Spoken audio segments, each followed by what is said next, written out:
गुरुर्ब्रह्मा गुरुर्विष्णू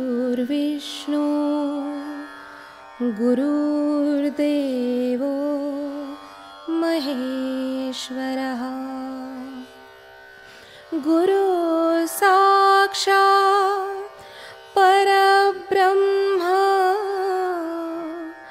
तस्मै श्री गुरवे नमः। सद्गुरुनाथ महाराज की जय।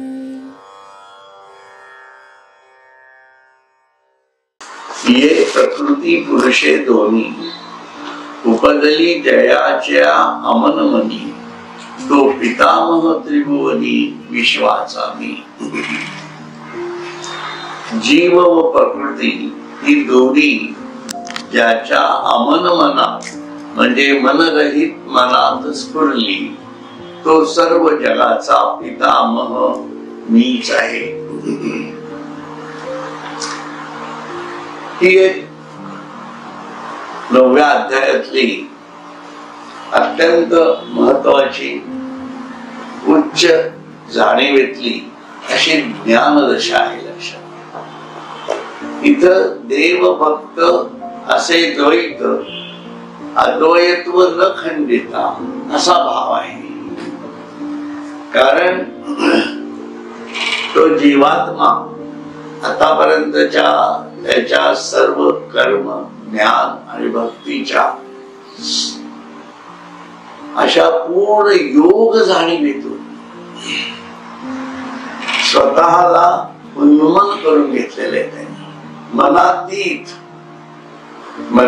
त्याचा अर्थ असा होतो की ते जे मन आहे ते मन व्यवहारातलं जे आपण आता अनुभवतो आहोत तसं नसतं, तर ते मन ईश्वराच्या अतिमानसिक मनाशी जुळलेलं असतं। अशी ती उन्मनी अवस्था आहे। आता ईश्वराचं मन असा जेव्हा आपण विचार करतो तेव्हा तिथे एकच भूमिका असते, एकच स्पंद असतो, एकच संकल्प असतो जो सोहम या जाणीवेतनं साधनेतून त्या जीवात्म्यानी गाठलेला असतो, त्या साधकांनी गाठलेला असतो, म्हणून तोच त्याचा आधार असतो। आणि या भूमिकेत तो जेव्हा जातो तेव्हा सोहम तेही अस्तवले ही त्याची भूमिका होते। ही वस्तुतः परमहंस अशी मानसिक स्थिती आहे। लक्षात घ्या, याला परमहंस स्थिती म्हटलेलं आहे। याच्या अगोदरच्या स्थिती ज्या आहेत या हंस ज्ञान अशा जाणीवेतल्या शून्य जाणीवेतल्या अशा आहेत। म्हणजे त्या गौण आहेत असं नव्हे, पण त्या पूर्णत्वाच्या प्रवासातल्या एक टप्प्याच्या भूमिकेतल्या आहेत। या स्थितीमध्ये तो विश्व मनाशी एकाकार झालेला असतो। या स्थितीमध्ये तो स्वरूपाशीही एकाकार झालेला असतो, किंबहुना त्याचं हृदय आणि ईश्वराचं हृदय एकच झालेलं असतं। म्हणून त्याच्या अमन मनात असं म्हटलेलं आहे त्यांनी, म्हणजे मनरहित मनात स्फुरली तो सर्व जगाचा पितामह मीच आहे हे त्याला भावतंय। लक्षात घ्या, तो सर्व जगाचा पितामह म्हणजे पुरुषोत्तम आहे हे त्याच्या मानसिकतेत त्याला भावत आहे। कारण तिथं एकच स्फुरण आहे, एकच जाणीव आहे, सोहमची आहे, मी ब्रह्म आहे या भूमिकेत आहे। परंतु त्याबरोबर त्याच्याच मनामध्ये सर्वं खलु इदं ब्रह्म हे अद्वैत दर्शन पण त्याच्यामध्ये आहे। म्हणजे तिथं त्याला नेमकं कळतं त्याच्या मानसिकतेमध्ये की अक्षर ब्रह्म म्हणजे काय, क्षरब्रह्म काय आणि पुरुषोत्तम म्हणजे काय. म्हणून या तिन्ही स्थिती त्याच्या एकाकार जाणीवेमधल्या आहेत. आणि ही स्थिती हा अनुभवाचा प्रांत आहे, लक्षात घ्या. आणि इथून त्याला विश्वातीत परब्रह्म त्याच्या जाणीवेमध्ये स्पर्श करत असतो. म्हणून पुरुषोत्तम ही स्थिती, अनुभवायची स्थिती अशी आहे जी परमहंस अवस्थेमध्ये व्यक्ती त्याच्या जीवनात आणू शकतो आणि विश्वातीत परब्रह्म बघू शकतो, अनुभवू शकतो, स्पर्शू शकतो. आणि मग तो जेव्हा या जाणीवेमध्ये जीवन जगायला लागतो तेव्हा त्याचा योग संपलेला असतो. म्हणून कालच्या याच्यामध्ये मी म्हटलं ना की तो काय साधना करतो का, तो काही जप करत असतो का, तो काही पूजा करत असतो का, तो सगळं करत असतो. पण तो सगळं करतही नसतो, कारण तो सर्व असतो आणि तोच सर्व करत असतो. अशी त्याची ती भूमिका असते. आणि याच्यात त्याच्या हातून जे कर्म घडतं त्याला दिव्य कर्म असं म्हटलं जातं. आणि तो जे जगत असतो त्या जीवनाला दिव्य जीवन असं म्हटलं जातं. म्हणून योगी अरविंदांना सुद्धा जी दिव्य जीवनाची संकल्पना आहे ती अशा भूमिकेत अपेक्षित आहे की जिथं कर्म, भक्ती आणि ज्ञान या त्रिवेणी संगमाची भूमिका त्याच्या संपूर्ण कणाकणामधून तो उपभोगतो आहे, अशी भूमिका अपेक्षित आहे. याच्यामध्ये एकांगी कुठली तरी भक्ती आहे, कुठला तरी राजयोग आहे, कुठला तरी हठयोग आहे वगैरे अशा भूमिका नाही आहेत. त्यामुळे हा संपूर्ण विकास, सर्वांगाने झालेला विकास असा याच्यामध्ये अभिप्रेत आहे. म्हणून ते म्हणतात पुढे, आणि आगवे या जाणणे याची वाटा, जया गावा येती घास वटा, वेदांची चोगटा वेद्य जे म्हणजे. आणि संपूर्ण जाणण्याचे जे अनेक मार्ग शास्त्राने प्रगट केले आहेत ते सर्व मार्ग ज्या गावाला येऊन पोचतात व चारी वेदा वेद्य म्हणजे जाणावयाचे म्हणून जे काही सांगितले आहे ते मीच आहे. म्हणून सर्व साधना या ठिकाणी एकरूप होतात. त्यामुळे सर्वांगाच्या जाणीवेतला विकास हा पुरुषोत्तम अवस्थेतच होऊ शकतो. त्याच्या अलीकडचे जे विकास असतात हे त्याला त्याच्या भूमिकेतनं करत जावे लागतात. याचा अर्थ एकांगी साधना वाईट आहे, चुकीची आहे असं म्हणण्याचा काही भाग नाहीये. कारण एकांगी जाणीवेतनं जेव्हा तुम्ही जाता, जसं आता हा पुरुषोत्तम जाणीवेत साधक आहे पण सच्चिदानंद स्वरूप विश्वातीत परब्रह्म त्याला स्पर्श करत असत. तसंच एकांगी जाणीवेतनं जाणारे जे व्यक्तिमत्व असतं ते व्यक्तिमत्व म्हणजे आपण ज्याला म्हणतो की फक्त ज्ञानाचा विचार करत राहिला, फक्त भक्तीच करत राहिला, फक्त कर्म करत राहिला, म्हणजे कर्म योगाच्या जाणीवेत ना. इथं योग हा शब्द फार महत्वाचा आहे की त्याची इच्छा कर्मामधून सातत्याने ईश्वर समजून घेण्याची असणं गरजेचं आहे. हा मी सामाजिक कामात खूप बिझी असतो म्हणून कर्मयोगी झाला असं इथे चालत नाही. हा तू ईश्वरासाठी त्यात बिझी आहेस का, त्याच्यामध्ये तुझ्या विवेक आणि वैराग्य आहे का कर्मामध्ये. तू भले सामाजिक दुसऱ्याचं काम करत असशील पण दुसऱ्या दिवशी माझा तिथं मोठा पोस्टर लावावा, मला कोणीतरी माझ्या त्या चौकाला माझं नाव द्यावं, अशा काही इच्छा असतील, किंवा मी आमदार म्हणून, नगरसेवक म्हणून, खासदार म्हणून निवडून येऊ इच्छित असेल आणि मी मोठं समाजसेवा करत असेल, तर तो ईश्वराचा योग होईल का? हा ईश्वर प्राप्तीचा योग होऊ शकत नाही. त्याला स्वतःच्या इच्छा प्राप्तीचा योग येतो. लक्षात आलं का? म्हणून स्वतःच्या इच्छेने करू नका. स्वतःची इच्छा स्वतःच्या बुद्धीला एक प्रकारे लुळ करत असते किंवा सीमित करत असते. म्हणून दया सुद्धा, दया दाखवणारे खूप लोक या जगात आहेत, आहे की नाही? परंतु ती दया ईश्वराच्या जाणीवेतनं मला करायची आहे असा आविर्भाव घेऊन त्यातनं मला ईश्वर कळला का असा भाव असेल तरच तो ईश्वराला स्पर्श करू शकतो. तो संत होऊ शकत नाही, तो समाजसेवक असू शकतो. खूप लोकांचे हे प्रश्न आहेत की आता बाबा आमटे आहे, त्यांनी एवढी कुष्ठरोगांची सेवा केली, मग ते संत नाही का झाले? मी असं म्हणत नाही ते संत झाले का नाही झाले, मला काहीच क्लेम करायचं नाही. पण या जाणीवेवर विचार करा, तुमचं तुम्हाला प्रश्नाची उत्तर मिळतील. त्यांना त्यातनं ईश्वर कळला का?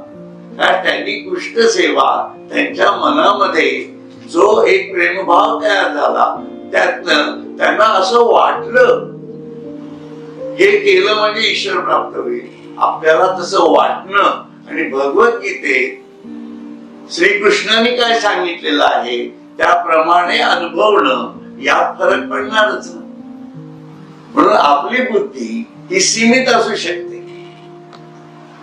एकाने मला असाच प्रश्न विचारला होता की एक मोठे गायक आहे, मी नाव घेत नाही त्यांचं, की ते इतके काही संतांची त्यांनी गाणी म्हटलेली आहे, मग ते संत स्वरूप झाले नाहीत का? आता इथे हाच नियम लागणार ना. संतांचे अभंग गायले म्हणून त्या अभंगामधला अर्थ कळला का? संतांनी अभंग जेव्हा त्यांच्या जाणीवेतनं स्फुरण पावले आणि त्यांनी लिहिले तेव्हा त्याच्यामध्ये त्यांची ईश्वराकडे जाण्याची ओढ होती, ईश्वराच्या अनुभवाची स्फूर्ती होती. लक्षात घ्या, तेवढा मोठा खोल अर्थ आहे. तुका म्हणे उरलो उपकारा पुरता. मग म्हणजे संजीवनी समाधीचे ज्ञानेश्वरांचे अभंग आहे, सगळ्या संतांचे अभंग आहे. मग हे अभंग गायले आणि गायकाच्या जाणीवेतनं तुम्ही बैठकी घेतल्या आणि पैसेच कमवले ना, काय ईश्वर प्राप्तीसाठी काय लागतं? मग इथं हा खूप मोठा फरक पडतो. दुर्दैवाने असं नक्की म्हणावं लागतं की ही संत, ही मंडळी साधे साधक सुद्धा असतात की नाही इथपर्यंत विचार करावा लागतो. हा कला जरूर असेल, पण आपली कला 17व्या कलेला जाऊन मिळू शकते का नाही हे जो कलाकार बघेल तोच संतत्वापर्यंत पोहोचेल, हे मात्र नक्की आहे. भगवद्गीता ज्ञानेश्वरी काय सांगते हे करावं लागतं. लक्षात घ्या, आपल्या मनाने अर्थ काढू नका आणि ते मग सांगावंही लागत नाही. ज्ञानेश्वर माऊली संत होते, त्यांनी ईश्वर दर्शन घेतलं किंवा ते स्वतः ईश्वरमय झाले. किंबहुना ज्ञानेश्वरी हा किती ग्रंथ गहन आहे, ती अमृतगंगा कशी आहे, हे सर्व ज्याच्या व्यक्तिमत्वाच्या आतून आलं आणि स्वतःच जीवन शेवटी संजीवन समाधीच्या भूमिकेतनं संपवलं. यासाठी त्यांनी कुठल्या समाजाला दाखवण्यासाठी काही केलेलं नाहीये. तुम्ही माना किंवा मानू नका, तो त्यांचा विषय नाहीच आहे. तुकारामासाठी परब्रह्म आलं का नाही आलं हा चर्चेचा विषय बावळट लोकांच्या डोक्यातला आहे. तो तुकारामाचा विषयच नाहीये. तो निघून गेला, हो, पुरुषोत्तमाबरोबर पुरुषोत्तम होऊन निघून गेला. आता काय बोलायचं या बाबतीत मग? आणि हे समजण्यासाठी मात्र अग्रबुद्धी लागते, आणि बहुतांशी समाजामध्ये अग्रबुद्धी अजिबात नसते. खुजी बुद्धी, म्हणून त्याला खुजी बुद्धी, विद्वान लोकांची खुजी बुद्धी, लुळी बुद्धी, जी पांगडी ठरते अध्यात्मामध्ये, असा विचार करा. थोडेस सडेतोड होत नाही असं नाही, पण त्याशिवाय कळणार तरी कसं संत काय असतात, त्यांची भक्ती काय, त्यांचं परमप्रेम स्वरूप काय, त्यांची अनुभूती काय. जेव्हा स्वामी स्वरूपानंद म्हणतात, स्वरूपी विश्वरूप देखिले, विश्वरूपी स्वरूप सामावले, स्वरूपा विश्वरूपा आगळे नित्य तत्व. मग ही कुठली अवस्था आहे? ही परमहंस अवस्था नव्हे का, जी ज्ञानेश्वर माऊलींनी इथं वर्णन केलेली जी आहे 9व्या अध्यायातली, ती अवस्था 1974 साल मधला अलीकडचा संत आपल्या जीवनात उपभोगून गेलेला आहे. म्हणून ते प्रति ज्ञानेश्वरच असतात. त्यांना काही कोणी मला ज्ञानेश्वर म्हणावं म्हणून केलेलं नाहीये, पण त्यांनी जी समाज सेवा केली, एका खोलीत बसून, लक्षात घ्या, कुठलंही अन्नदान न करता, कुठल्याही पैशाची उधळमाधळ न करता, कुठलेही बॅनर्स, पोस्टर, कुठल्याही वर्तमानपत्रात आपला गवगवा न करता जी समाजसेवा केली, की ज्याच्यातून अनेक विविध साधक तयार झाले आणि ईश्वर भक्तांची मांदियाळी करण्यामध्ये मोठं योगदान त्यांनी केलं. हे सर्व मौन जाणीवेत केलं, म्हणून ते ईश्वर आहेत. कारण ईश्वर सर्व मौनात करतो, हे समजलं. म्हणून हे सांगावं लागणार ना कधीतरी, हे कधीतरी समाजासमोर आणावं लागणार ना, नाही तर समाज अंधारात राहील. नाही, कोणाला बरं वाटावं किंवा चांगलं वाटावं म्हणून काही हे बोलण्याचा विषय नाहीये. हा सत्य, हे सत्यच असत, म्हणून ते सांगावं लागतं. असो, जेथ नाना मता बुझावणी आली, एकमेका शास्त्रांची अनोळखी पिटली, चुकली ज्ञाने जेथ मिळो आली, जे पवित्र म्हणे. ज्या ठिकाणी निरनिराळ्या सर्व मतांचा विरोध नाहीसा होतो, म्हणजे मत काही राहिलीच नाही. म्हणून साधकांनी वादविवाद घालावे, नक्की घालावे. चर्चा या त्यासाठी नक्की आहे, पण जो आत्म्याच्या जाणीवेत गेला आहे त्याला वादाचा विषयच येतो. त्याच्या समोरच सगळं येतं ना, त्याला वेगळं सांगण्याची गरज पडत नाही, म्हणून तो कोणाची वाद घालायला जात नाही, असं होतं. म्हणून सर्व मतांचा विरोध नाहीसा होतो. एका शास्त्रातील प्रतिपाद्य विषयाची दुसऱ्या शास्त्रातील प्रतिपाद्य विषयाशी दिसून येणारी विसंगती जेथे नाहीशी होते, चुकलेली मते देखील जेथे मिळून जातात, हा सुसंवाद त्याला समजतो. म्हणजे त्याचीही एक व्याख्या करता येते आणि ते अत्यंत पवित्र म्हटले जाते. ते मीच आहे असं सांगितलं. आता हा जो मतांचा विसंवाद आहे, जो मी आता पण आपल्या समोर मांडला, की काही लोक संतांना मानणारे आहेत. प्रत्येकाची दयेची भूमिका वेगळी आहे, प्रत्येकाची दानाची भूमिका वेगळी आहे, प्रत्येकाची अध्यात्माची भूमिका वेगळी आहे.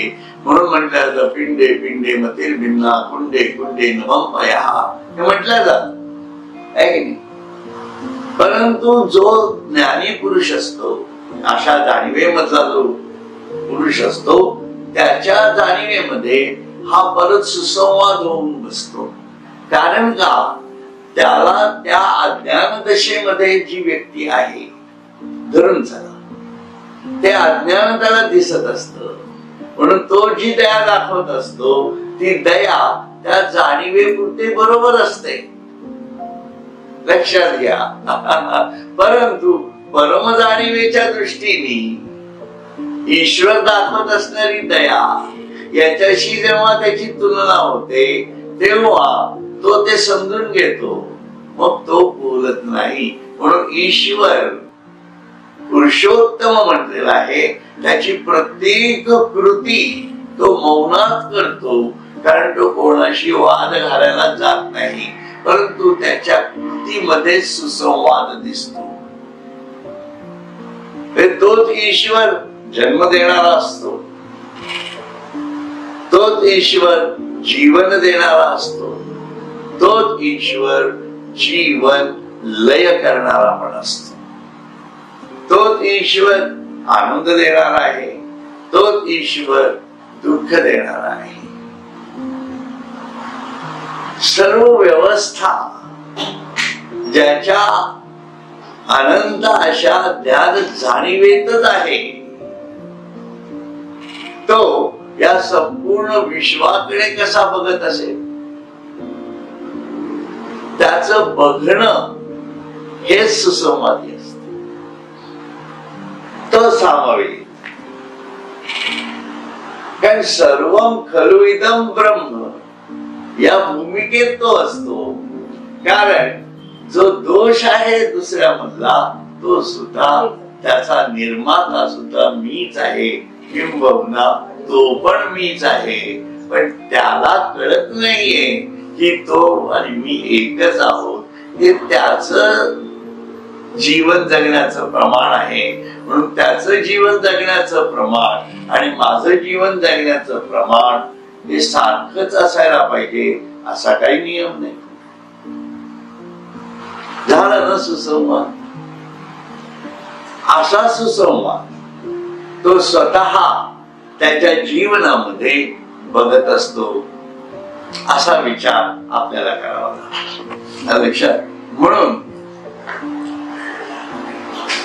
प्रतिपाद्य विषयाशी दिसून येणारी विसंगती, म्हणजे वेदांच्या प्रतिपाद्य विषयाशी दिसून येणारी विसंगती. प्रतिपाद्य विषय काय आहे वेदांचा? ईश्वर हा प्रतिपाद्य विषय आहे, आणि त्याच्यात दिसणारी शरब्रह्मातली शरपुरुषातली व्यक्ततेतली विसंगती जिथे नाहीशी होते. म्हणून हे प्रश्न खूप प्रायमरी असतात. ईश्वर आहे का? त्यांनी अन्याय केला का? तो सगळ्यांशी सारखा का वागत नाही? वगैरे वगैरे. हे सगळं प्रायमरी प्रश्न आहे, आणि हे प्रश्नांची उत्तर आत्मज्ञान जाणीवेतनं आत्मस्थितीत गेल्याशिवाय आपले प्रश्नांना उत्तरच मिळत नाही. याला उत्तरच नाहीये. उत्तर नाहीयेत म्हणजे उत्तर नाहीत का? उत्तर आहेत, पण ती तुम्हाला पटणारच नाहीत ना कधी. ज्याला पटून यायची नाहीये, म्हणून वादे वादे जायते तत्वबोधा, हे सत्यच आहे. पण ज्याला तत्वबोध करून घ्यायचंय त्याच्यासाठी, म्हणजे ज्याला तत्वबोध नको आहे आणि मी म्हणतो तेच खरं आहे असं जर प्रतिपादन असेल तर तो वेद्य असा जाणून घेण्याचा विषय चर्चा होत नाही. म्हणून गार्गी आणि याज्ञवल्क्य यांनी भांडणं केली नाहीत, लक्षात. हा विषय असा असतो. त्यामुळे याच्यात समजून घेणं. म्हणून गार्गींनी प्रश्न विचारला तर याज्ञवल्क्यांच्या मनात असं आलं नाही ही कशाला प्रश्न विचारते मला, ही कोण मला प्रश्न विचारणारी, असं आलं का त्याच्या मनात? असं नाही आलं त्याच्या. म्हणून तिच्या प्रश्नाला माझ्या जाणीवेतनं मी उत्तर दिलं, ते उत्तर योग्य का अयोग्य हे गार्गींनी जर प्रतिसाद वेगळ्या जाणीवेतनं दिला असता तर ऑटोमॅटिक चर्चा पुढे सरकली असती. परंतु तिथंच चर्चा थांबली. कारण अव्यक्तामध्ये आकाश हे सर्वत्र आहे ही तिचीही अनुभूती होती आणि हा याज्ञवल्क्यांचाही अनुभव. बरोबर आहे. परंतु क्षर आणि अक्षर या भूमिकेमधनं त्यांनी दिलेलं उत्तर हे बरोबर नाही का? बरोबरच होतं. परंतु ते आपल्या सर्वांना कळलं का? क्षर ब्रह्म आणि अक्षर ब्रह्म हे काय भानगड बाबा, इथनं सुरुवात होते. बरोबर आहे ना? आता याज्ञवल्क्यांनी उत्तर दिलं म्हणून ते बरोबर आहे असं आपण म्हणणार. त्याला काय लॉजिक आहे का? त्याला लॉजिक नाही. मग आपल्याला जर वादाचा भाग व्हायचा असेल तर दुसऱ्याचं उत्तर आपल्याला नको आहे, आपलं स्वयंस्फूर्त उत्तर आपल्याला हवं आहे. म्हणून ते सर्व पुरुषोत्तमाच्या अतिमानसिक जाणीवेतला पडसाद होता जो संकल्पाला धरून होता. आणि अहंकार म्हणून हे प्रत्येकात कार्य करणारी गोष्ट आहे. आपणही संकल्पाने कार्य करतो. संकल्प घेतला की बाबा हे पाहिजे आपल्याला, ती पिन पाहिजे, ठरलं, शरीर चिंतन झालं, कुठलं आणायचं, कसं आणायचं ते दिसलं समोर. बरोबर आहे. आणि कर्माला गती प्राप्त झाली आणि ते आणून पोस्ट झालं. तसंच आहे. म्हणून हे सर्व क्षर ब्रह्म झालं, कृतीत व्यक्त झालेलं तुमच्या मनात जे घडलं ते अक्षर ब्रह्म. लक्षात आलं? इतके सिंपल आहे. म्हणून तुम्ही जेव्हा अक्षर ब्रह्म असा विचार करता तेव्हा ईश्वराच्या मनामध्ये संकल्पाने सर्वं खलु इदं ब्रह्म कसा असेल असा विचार आला ना. असा विचार आल्याबरोबर चिंतन सुरू झालं. आणि चिंतन नुसतं चिंतन झालं नाही, त्या चिंतनामध्ये किती विविधता आली. कारण तो अनंत मानसिकतेतलं चिंतन आहे, ते विश्वमनाचं चिंतन आहे. ते लक्षात घ्या. त्या चिंतनालाही काळ गेला असणार. तो सर्व काळ हा त्या ब्रह्मदेवाच्या सुषुप्तीचा होता. लक्षात तो ब्रह्मदेवाच्या सुषुप्तीचा काळ होता की जिथं ते सर्व चिंतन घडलं आणि मीच ब्रह्म आहे हा निर्णय ईश्वराने स्वतःच्या अहंकारातनं दिला आणि हे तू घडव असा निर्देश केला. त्यातनं ब्रह्मांड जे निर्माण झालं ते क्षर ब्रह्म आलं. कसं इतकं सोपं आहे तसं पाहिलं तर. पण शब्द माध्यमातून तुम्ही गेला की तुम्हाला कळलंच. म्हणून मोठके गुरुमुखे उदयी दिसे हृदयी स्वयंभूची असे. आपल्या हृदयात बघा पिंडी ते ब्रह्मांडी हे फक्त म्हणण्यासाठी आहे का? हा अनुभवाचा विषय का? म्हणजे जेव्हा जेव्हा आध्यात्मिक प्रश्न येतात तेव्हा आपल्या पिंडाला विचारा की हे आपण केलं असतं तर काय झालं असतं. मलाच विश्व निर्माण करायचे असा विचार करा. काय होईल? How I will manifest. तुम्ही कुठली गोष्ट मॅनिफेस्ट करता ना, काही नाही. आणि ही सवय लहानपणापासून असते. साध्या गणपतीचं डेकोरेशन कसं करायचं हे मनात ठरतं ना, ते मॅनिफेस्ट होतं. पण मानव असल्यामुळे ते चुकतं, करेक्ट होतं, परत चुकतं, परत करेक्ट होतं, आहे की नाही. पण विश्वाचं तसं नाहीये. कारण तो it's absolute knowledge, so there is always the absolute perfection and there is always a correct time. म्हणून कृतयुग त्यानंतरच येणार सत्ययुग आहे की नाही, आणि द्वापार युग, कलियुग आणि परत प्रलय. हा सर्व कालाधिष्ठित ईश्वराचा अक्षर ब्रह्मात्म क्षर ब्रह्माकडे चालणारा प्रवास आहे. लक्षात, ईश्वराच्या मनामध्ये आपण किती सुंदर आहे. इथं भक्ती आपल्यात किती छान तयार होते बघा या ज्ञानाने. अरे मी ईश्वराच्या मनाचा भाग आहे. माझ्या मनात काही लोक असतात पण मी ईश्वराच्या मनात. एकदम वेगळे गणित होत ना त्या. असा मग ते पुढे तुम्हाला आपल्या अमन होण्याला मदत करत. म्हणून 15व्या अध्यायामध्ये क्षर अक्षर ब्रह्माचा उहापोह आहे. विश्वरूप दर्शनानंतरच आहे, हे अगोदरचा नाही. म्हणून क्षर अक्षर आणि पुरुषोत्तम या तिन्ही जाणीवा एकाच पुरुषात आहेत. तो विश्व पुरुष आहे. ते दर्शन आहे ना. एक काळ जाणीवेतला आहे, एक ज्ञान जाणीवेतला आहे. अशी ज्ञानेश्वरी बघावी लागेल ना, मग ती अमृत गंगा होणार ना. आहेच म्हणजे ती कळली तर होणार, कळली तर होणार असो.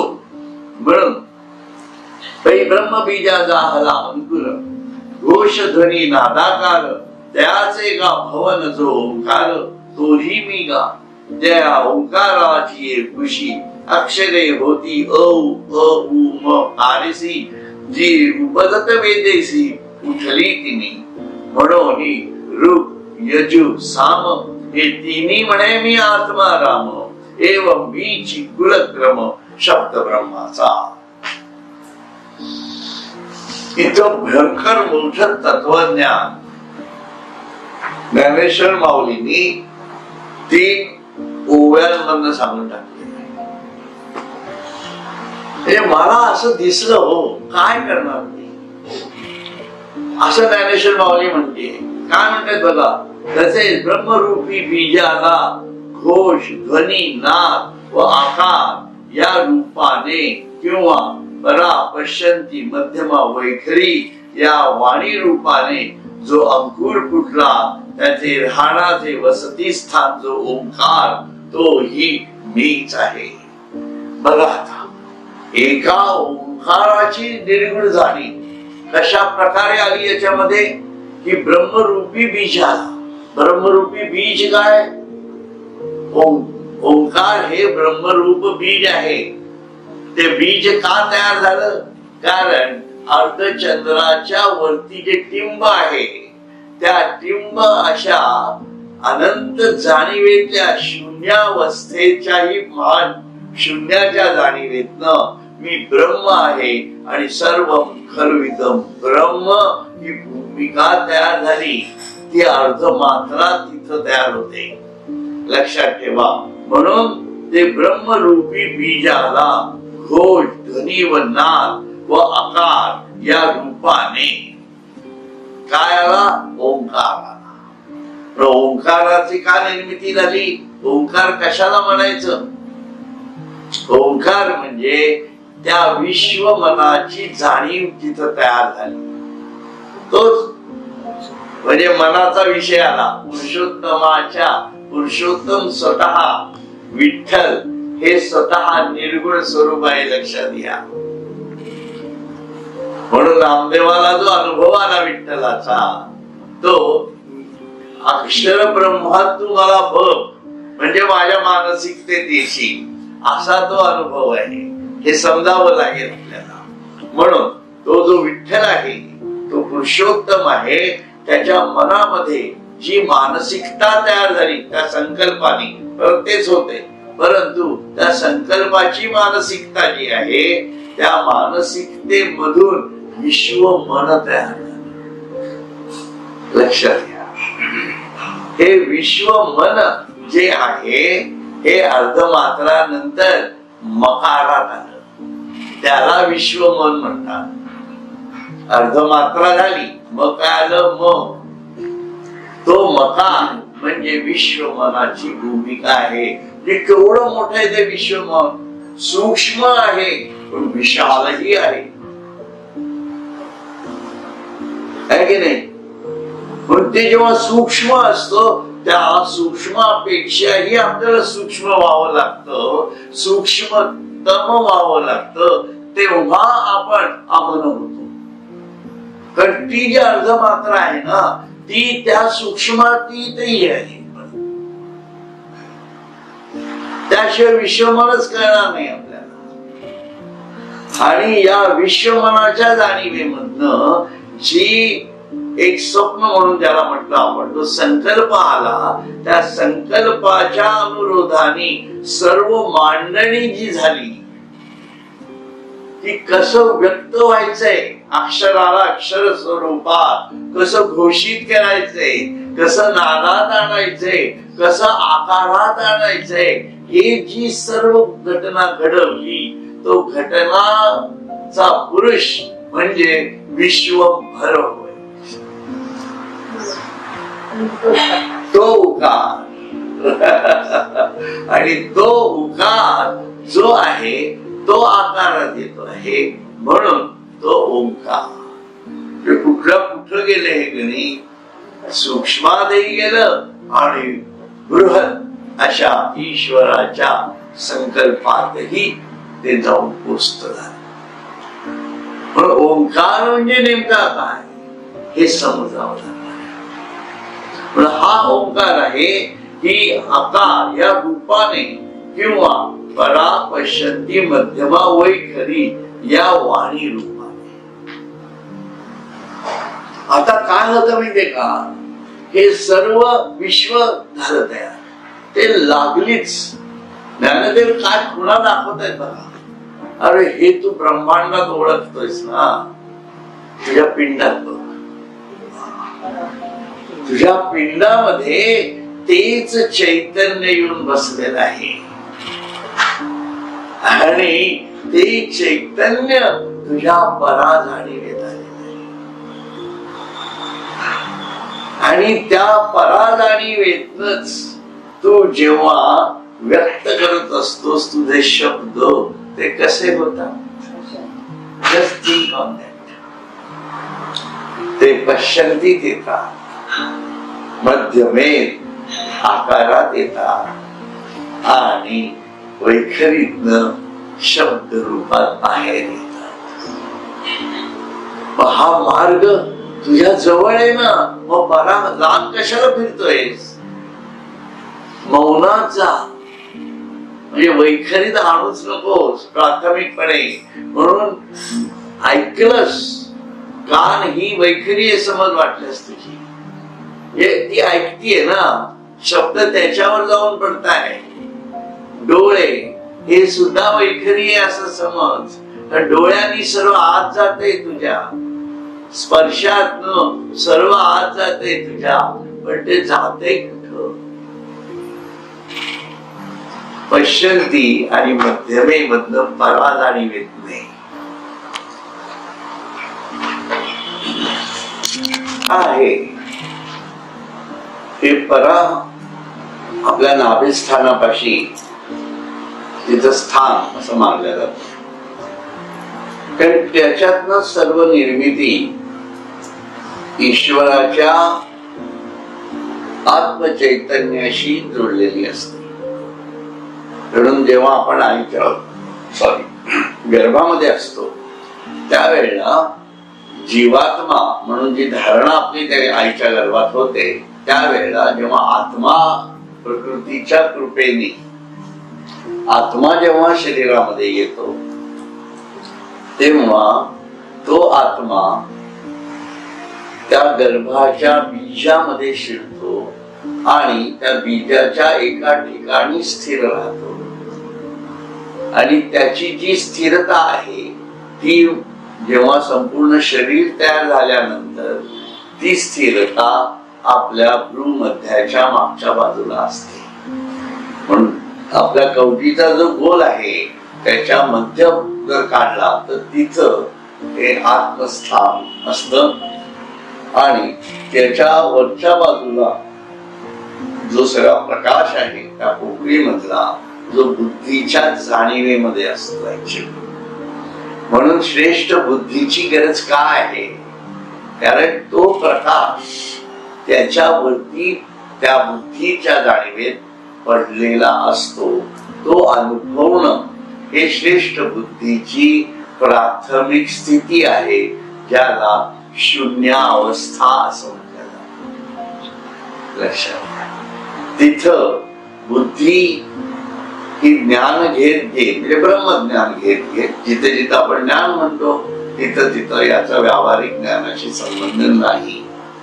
लक्षात, म्हणजे व्यावहारिक ज्ञानाला सुद्धा स्फुरण त्या आत्मप्रकाशातच मिळतं, पण ते अज्ञानातलं आहे.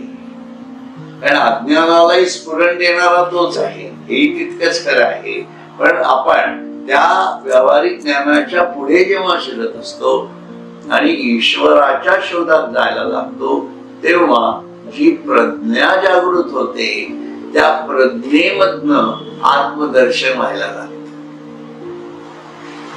म्हणून प्रज्ञा जागृत होणं आणि त्या प्रज्ञेतनं आपल्या आत्म्याच्या स्थितीकडे बघत राहणं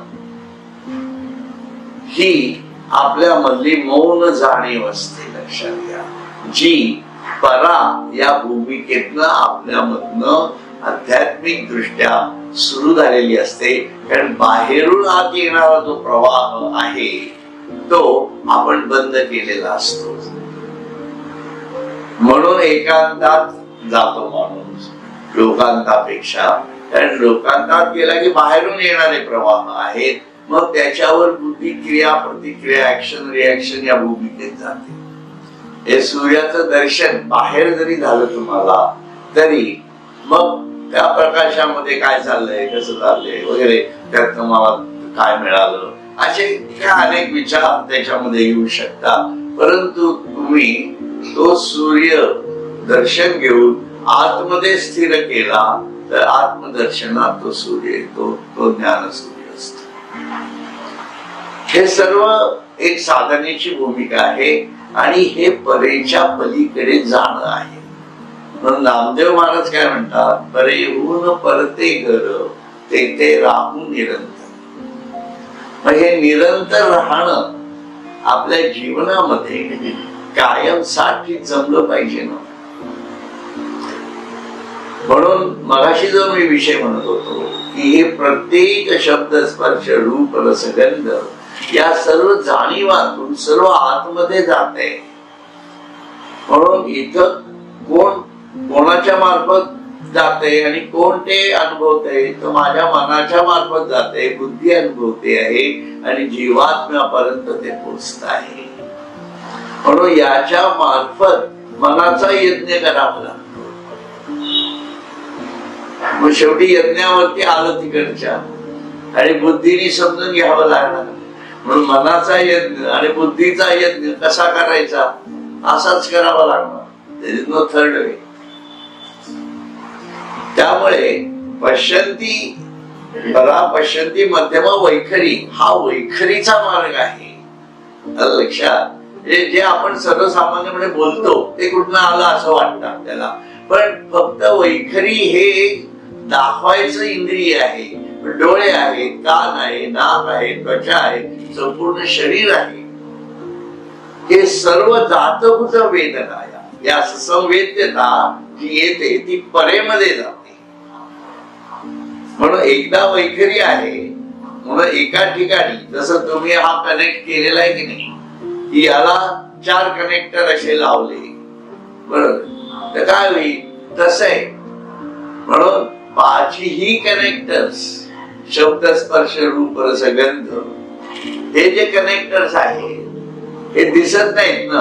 आता या वायर मधनं काय जातंय तिथं हे कोणाला दिसतंय का, पण ते चित्रितही होतं, शब्दांबरोबरही येतं आणि चित्रामध्येही चित्रांकित होतं. ही सर्व घटना घडतीये, एका वेळेला घडतीये. तसंच आपलं शरीर आहे असं समजा.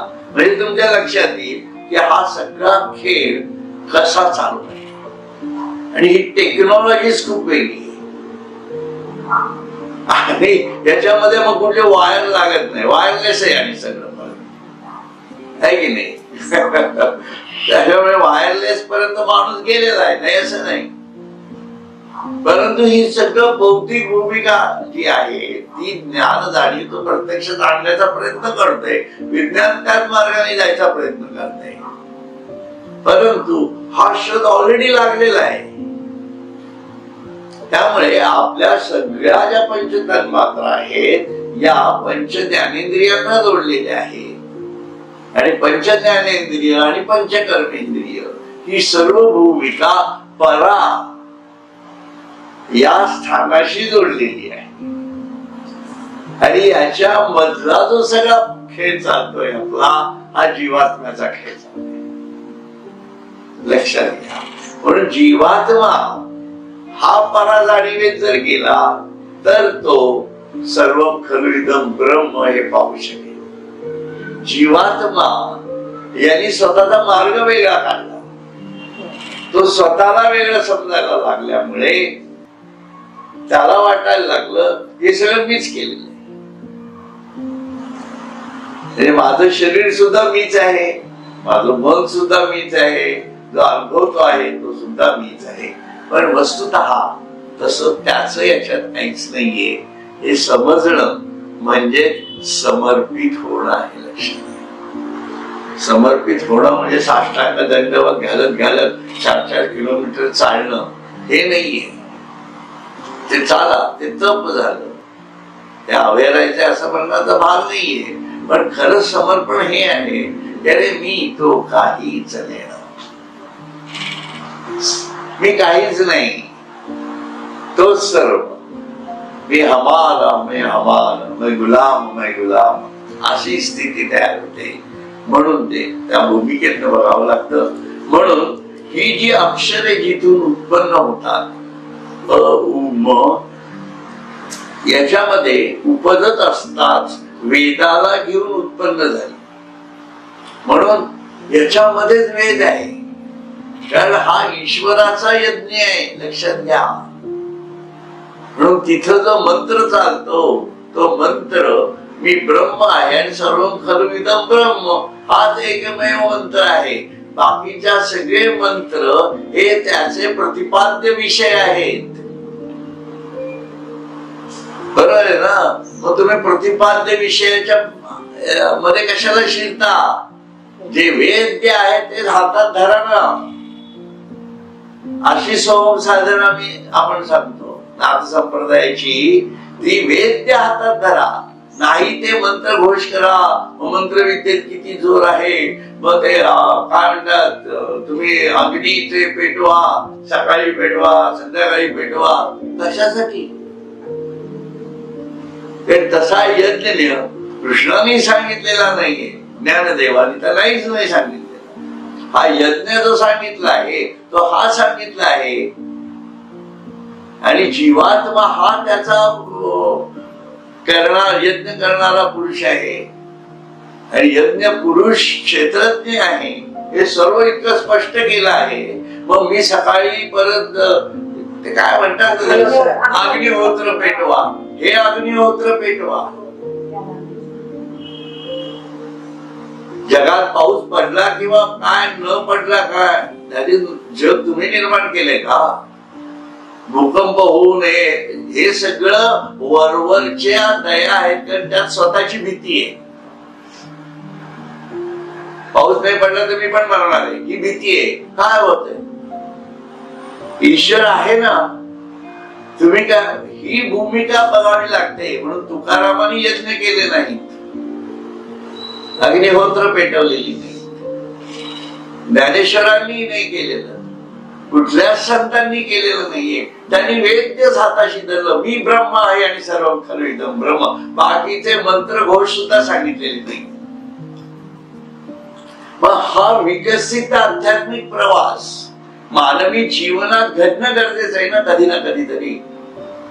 म्हणून जुन्या सनातन गोष्टी आहेत, कबूल आहे, नाही असं नाही, कारण विकास आहे. ज्यांना त्यातनं जायचंय त्यांनी करा जरूर.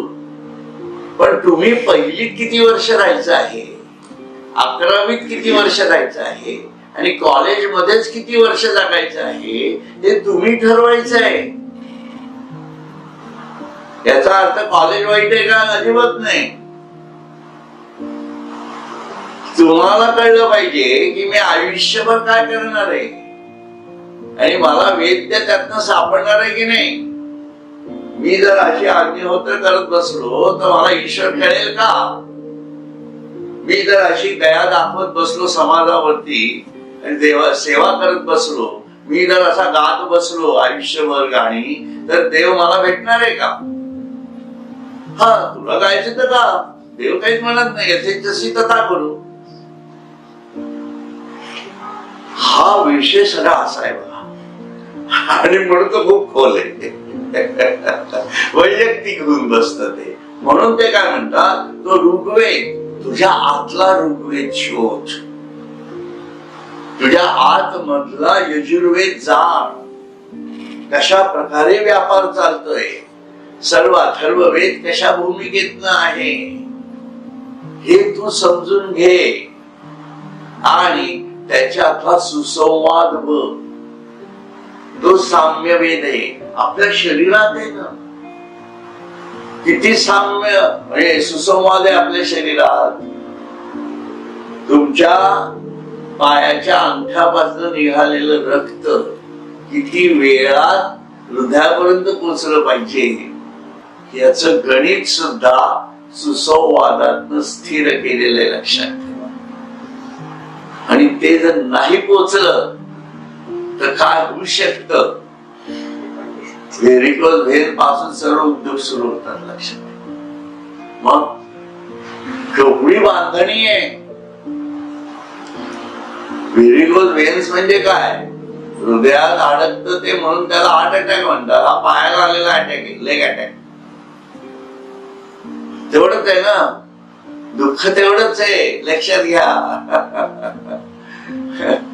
असं म्हणून हा सगळा सुसंवाद ईश्वराच्या जाणीवेतनं चाललेला आहे. हे अनुभवा, हे तुमच्या आतच आहे. आणि हा अनुभव म्हणजे वेद जाणणं आहे. हा अनुभव म्हणजे ऋग्वेद समजणं आहे, यजुर्वेद समजणं आहे, सामवेद समजणं आहे. आणि यासाठी परेच्या पलीकडे जावं लागतं, हे ज्ञान नाही. म्हणून ज्ञान आणि विचार, तस्मात विचार करावा. केवढा खोल विचार आहे हा. आणि हे विचारायची होय. परत तुम्ही विचारच नाही केला तर काहीच होणार नाही. म्हणजे आता सुद्धा तुम्ही कळलं म्हणून म्हणाला, हो खरे खरे म्हणाला, आणि तो याच्यावर विचार नाही केला म्हणजे काय, मनन चिंतन नाही केलं, तर हे काही दिवसांनी 2 महिन्यांनी परत अरे सरांनी परत नवीन सांगितल्यासारखं वाटेल. या जगामध्ये सर्व सनातन आहे, नवीन काहीच नाही आहे ना. तसंच आहे ना, सगळं सनातनच आहे ना. काय नवीन काय आहे? आपल्या जीवात्मा सुद्धा किती म्हातार आहे.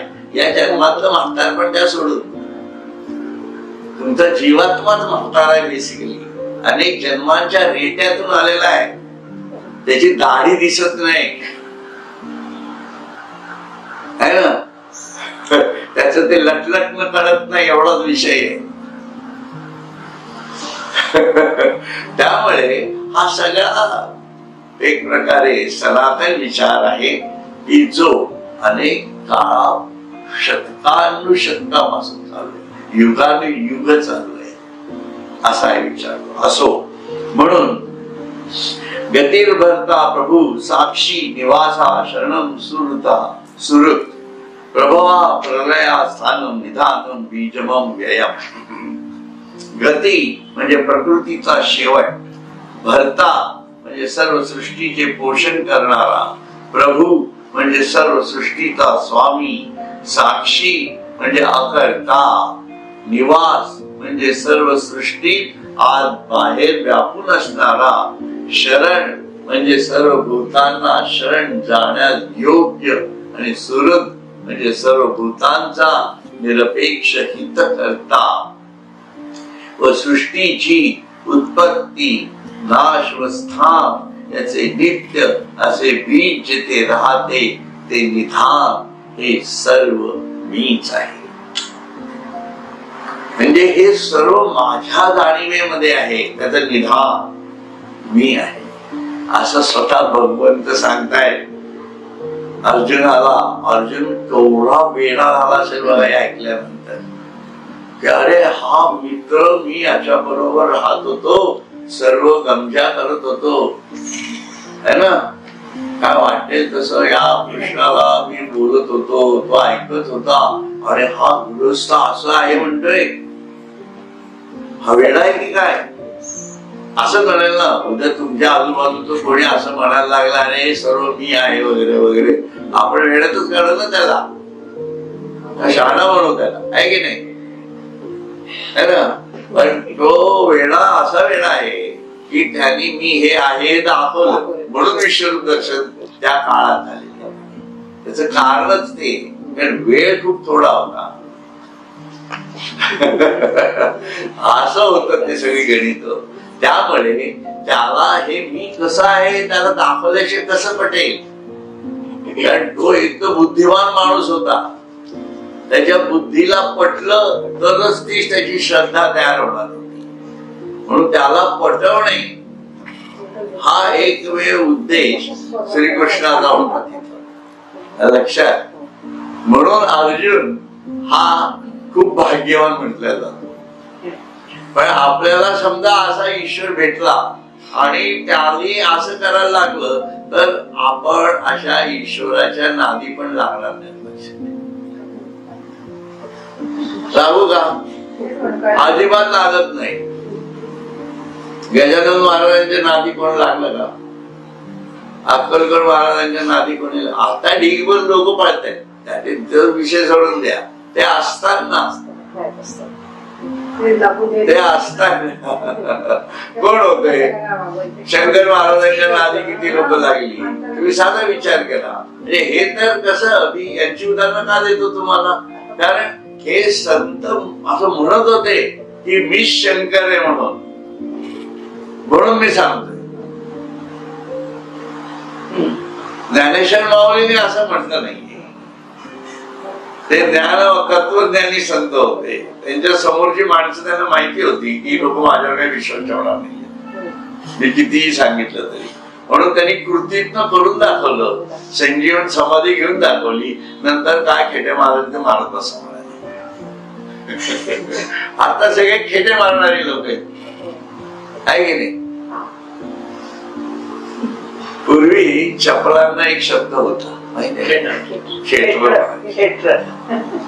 कारण ते ईश्वराकडे जाणारे मार्गदर्शक म्हणून ते खेटे घालायचे, आहे की नाही. तर सांगण्याचा हेतू काय आहे त्याच्यामधला की तसं कळत नाही. म्हणून स्वामी स्वरूपानंद सगळ्यांना भेटले, दोंदोलेकर महाराज भेटले, पण या लोकांनी असं क्लेम नाही केलं. रामदास स्वामींनी पण असं क्लेम नाही केलं. कारण का? कारण त्यांना ज्या समाजात राहायचं होतं त्या समाजामध्ये इतकी विचित्र लोक होती की त्यांना त्या समाजाला वर काढायचं होतं. गजानन महाराजांना समाजाला वर काढायचं नव्हतं, अक्कलकोट महाराजांनाही समाजाला वर काढायचं नव्हतं. त्यांनी अवतार घेतला, त्या काळातली जी लोक होती त्यांना स्वतःचं प्रतिपादन सांगितलं, ज्यांना पटलं ते आले. काय किती लोक आली, हाताच्या बोटावर 5-10 लोक सुद्धा नव्हती त्यांच्यावर. ते त्या काळात जाऊन बघा तुम्ही, म्हणजे तुमच्या आता मोठ्या सिरियल मधनं दाखवतात आणि आपल्याला वाटतं काय भयंकर चाललंय वगैरे वाटतं. आपल्याला आता माहिती झालं की अक्कलकोट महाराज हे युग म्हणजे अवतार होते.